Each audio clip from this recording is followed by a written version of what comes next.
The housing market, it's crashing. The ship is sinking. But is the market crashing? Are home values dropping like it's hot?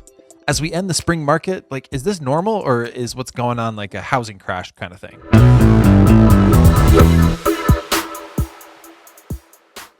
Hey, my name is Marco with 8Z Real Estate, and those are all questions that we're going to talk about on this episode of the podcast, Sold by Marco, giving you the current information you've got to know as a buyer, seller, or investor here in Denver.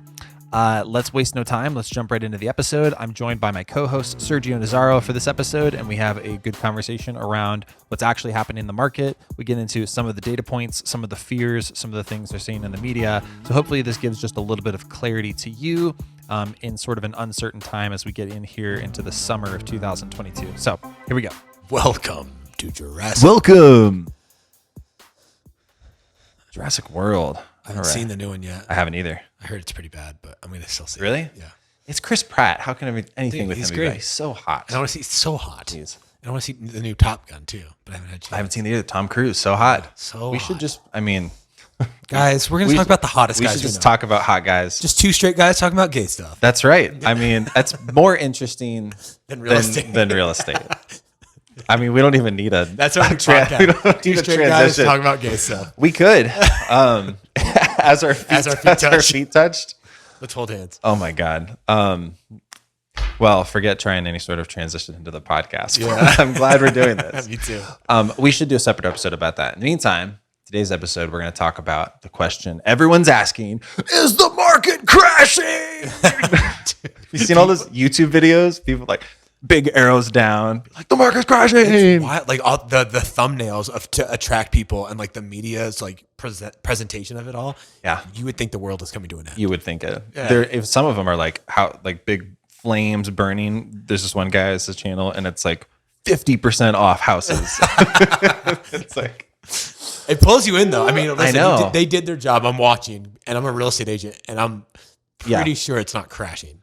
yeah. I mean, it's clickbait. So anyway, but the truth is, like we're saying before we started recording, we don't know what's going to happen. No. Right. So I'm not here to say like everything's fine. Like there's inventories ticking up, interest rates are going up, but relatively, like we've been on such a tear that this cooling of the market by a little bit just feels so drastic because the market has been, so condensed. Yeah. There's been so much pressure on it for so long. I just think, in anything in life, right? This minor change can feel so drastic when you're used to something that's completely different. Like we were in a frenzy.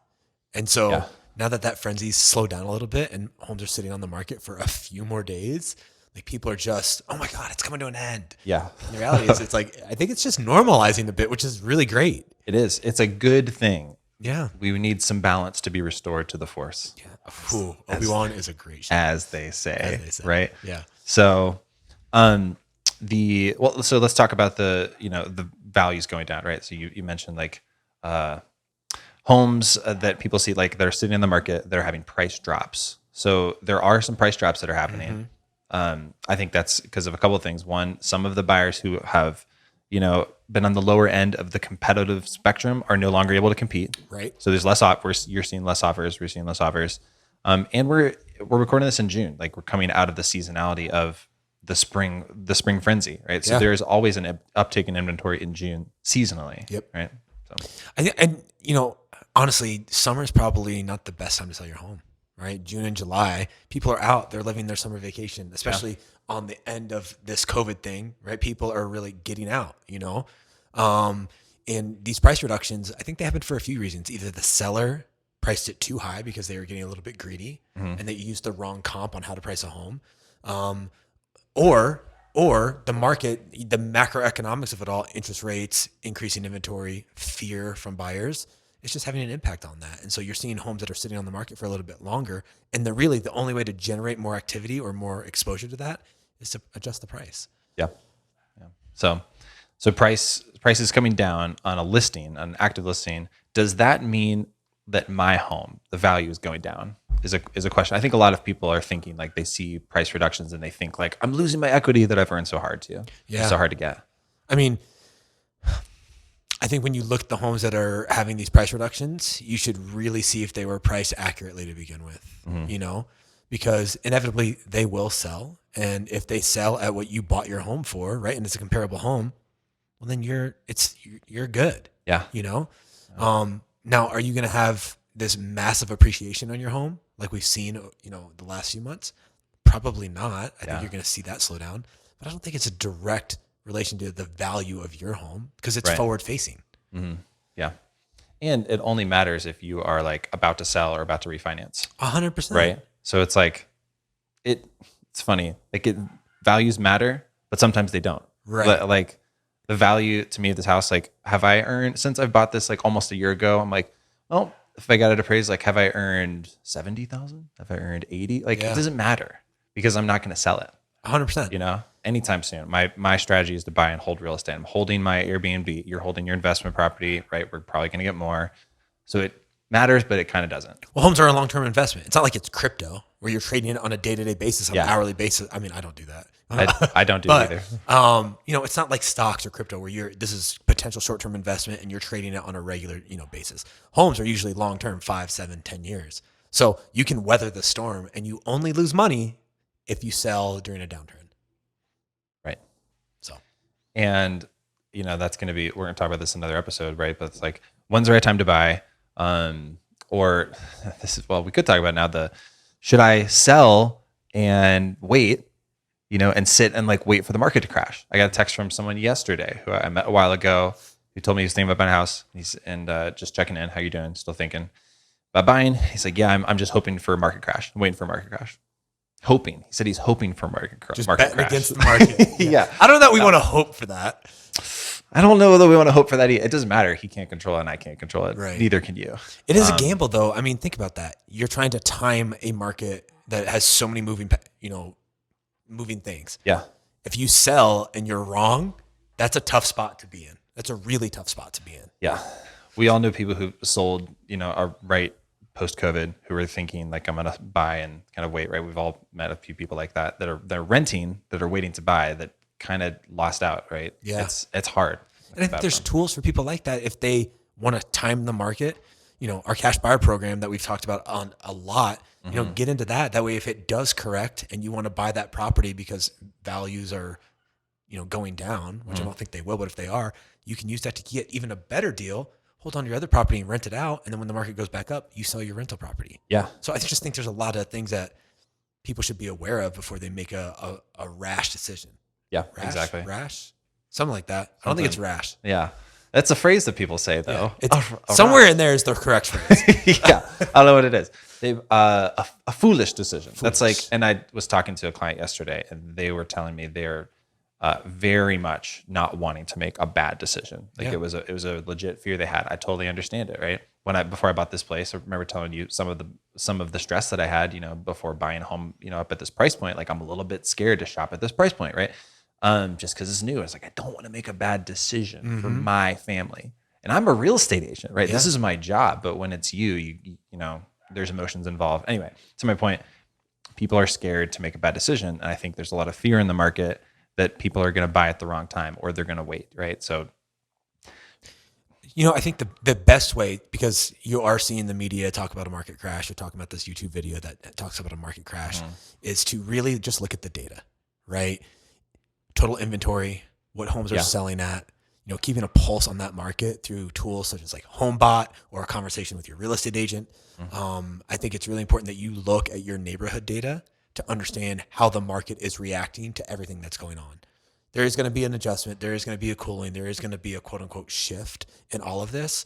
But I think this is a great opportunity for you to reach out to your real estate professional and talk to them so that you have actual, relevant information for your neighborhood, for your home. Data. Yeah. Data. Mm-hmm. Well, let's talk just about that for a second. So data, months of inventory, you mentioned that, like supply and demand. Here in Nevada, we went from April to May of 2022, we went from 0.03% of inventory a month to 0.06% of inventory a month. Dang. Double. It's like a half a home. Yeah. Half a home went up for sale. Or maybe, a duplex went up for sale. Yeah. So there's more inventory. And in Denver, I think we're at 0.09% for last month inventory. So less than 1 month of inventory. And we've got to be at 4 to 6 months of inventory for it to be a balanced market or a buyer's market, right? Yeah. We're not even close to that happening, right? So to your point, like keeping an eye on the inventory, I think could just be really helpful for people to understand what is actually happening with the market, with the value of their home, so that they can decide like when to make a decision, if even. Yeah, let's talk about inventory. So there's going to be a lot of homes that stay locked up because anybody who bought a home that got a low interest rate, from 2015 until I would say early 2022, right? You're in the low 4s, 3s. Some of us in our 2s. I'm in the 2s. Yeah. Like those homes aren't going to be sold for a very long time. So let's just take a third of the homes, right? Nobody's going to sell. Then you have a lot of people who just bought their homes in this frenzy, right? That may make up another third of the people. So you have 2/3 of homes that were on the market that were just purchased recently. Those aren't going anywhere. And then you have the other third of people who are in limbo. They don't want to sell their home because if they sell their home, they can't really upgrade. It'd actually be a downgrade. So they're just going to sit until interest rates come back down. So inventory as a whole is going to be locked up pretty tight for a while. Yeah. And inventory is one of the biggest parts, right? The supply part of the supply and demand. Demand is going to stay high. In fact, I would say that demand is being a little bit squashed right now with inventory rates, but really what's happening is that rubber band is just being pulled. Tension is being put into that rubber band because the second inflation gets under control and interest rates come back down, that demand is going to shoot through the roof. Oof. Yeah. And when is that going to happen is kind of the question, right? Yeah, we don't know. We don't know. Right? Yeah. That's a whole other conversation that's way above my pay grade. Fair enough. Well, then we won't get into it now. We should get into, but at the end, to wrap up this episode, which is in your pay grade, is a hockey conversation. Ooh, let's talk about it. So the things that typically drive the housing market are supply and demand, Yep. jobs, and interest rates, right? Interest rates are going up, but they're still relatively low historically, right? They were up to like 18%, a long time ago. Jobs are steady, growing in Denver. This isn't one of the three, but like the mountains that you saw come into my house, like those aren't going anywhere. Yeah. People are still Travel moving to and Denver. leisure. Yeah, exactly. And then supply, right? So this is a big three. Supply and demand is something that everyone can understand. When there's limited supply and a high demand, prices go up. Yep. So tell me your hockey story. I mean, it's a great, just like a microcosm of what we're talking about. I bought tickets to the Stanley Cup playoffs, which I'm going to tonight. Tonight. So excited. Tickets were sold face value, $125 a pop, right? So I got 2 tickets for $250. I checked this morning. Tickets are selling for $3,800 per ticket.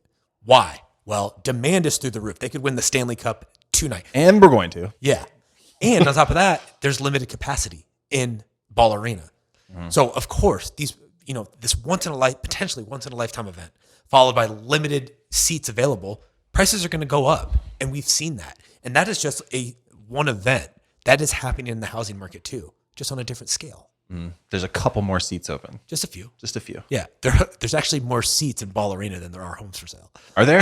Yeah. Think about Nice. that. That's funny. Yeah. So even better analogy. Yeah. Cool. Well, let's do it. Yep. Shout out to the boys. To the boys. What do they say? How do you, cheers to the Avs. What do you? Come on. We have to like shotgun a beer or something. Ooh. Okay. And I know that's like your favorite thing to do. Absolutely. You're always being like, Sergio, let's shotgun and talk about real estate. Yeah, definitely. I'm like, Marco, not again. I would shotgun a White Claw with you. I love some calls. Well, it is 10 o'clock, so let's wait till 11 a.m. All right, that's going to do it for this episode of the podcast, Sold by Marco, giving you the current information you've got to know about the real estate market here in Denver. I do have another episode coming out right after this that's going to address the question of, should I wait to buy a home right now? So we're going to get into some of more of those details.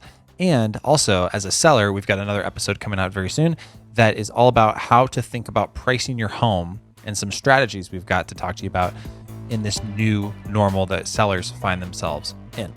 This podcast is produced by Super Team Media. I'm your host, Marco Randazzo with 8Z Real Estate. Thank you so much for checking out this episode of the Real Estate Podcast, Sold by Marco.